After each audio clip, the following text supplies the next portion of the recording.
Turbulensi bisnis merubah rencana. Berubah bisa dipicu oleh dua hal, by design or by accident. Wabah corona membuat kita masuk pada kategori kedua yaitu berubah by accident. Wabah corona seperti kabut yang merubah rencana di mana rencana yang sudah dibuat matang sebelum corona harus mendadak dirubah karena keadaan.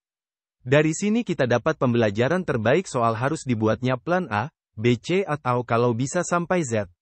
Saat wabah corona belum usai, semua merasakan keuangan turun, pelanggan turun, utilisasi aset rendah dan SDM pada kondisi underload. Dalam kondisi di atas, apa yang perlu dilakukan? Dalam konteks bisnis tentu ada dua hal, secara internal dan eksternal. Secara internal perlu dilakukan menekan kerugian, yang menjadi dasar adalah ketika pendapatan tidak bisa dihadirkan maka kita harus menekan kerugian. Cost terdiri dari penjumlahan fixed cost dan variable cost, oleh karenanya kita harus melihat kembali fixed cost yang bisa dikurangi berbasis pada pembenahan proses yang ada baik di aspek keuangan, pelanggan, proses dan people.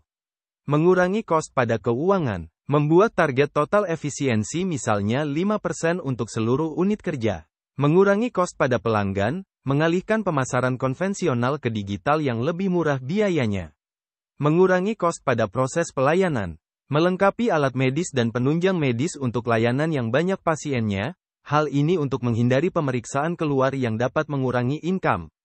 Mengurangi cost pada people, mengurangi kegiatan di luar rumah sakit, baik mengikuti seminar, workshop dan studi banding. Secara eksternal, kita harus melihat kembali tren yang terjadi pada perilaku pelanggan dan yang sudah dilakukan kompetitor. Dengan kondisi saat ini ada perubahan perilaku signifikan bahwa pelanggan senang didatangi karena takut mau datang ke rumah sakit. Dari sini kita perlu membuat pilihan strategi, mengumpulkan ide-ide cemerlang dari staf internal dan menentukan target ke depan yang ingin dicapai. Salah satu ide misalnya kita harus membuat layanan yang memungkinkan bisa diakses dari rumah, semisal dengan membuka layanan online, catering gizi sehat, home care untuk pasien rehab medik dan stroke dan banyak lagi layanan unggulan lain yang bisa dihadirkan. Tentu hal ini perlu didukung oleh upaya promosi yang sistematis baik dalam hal awareness, edukasi, promosi, apresiasi dan membangun jejaring calon pelanggan baru. Perlu diketahui, layanan unggulan hanya berdampak 24% bagi suksesnya meraih pasien. 75% ditentukan oleh promosi dan 1% oleh greeting.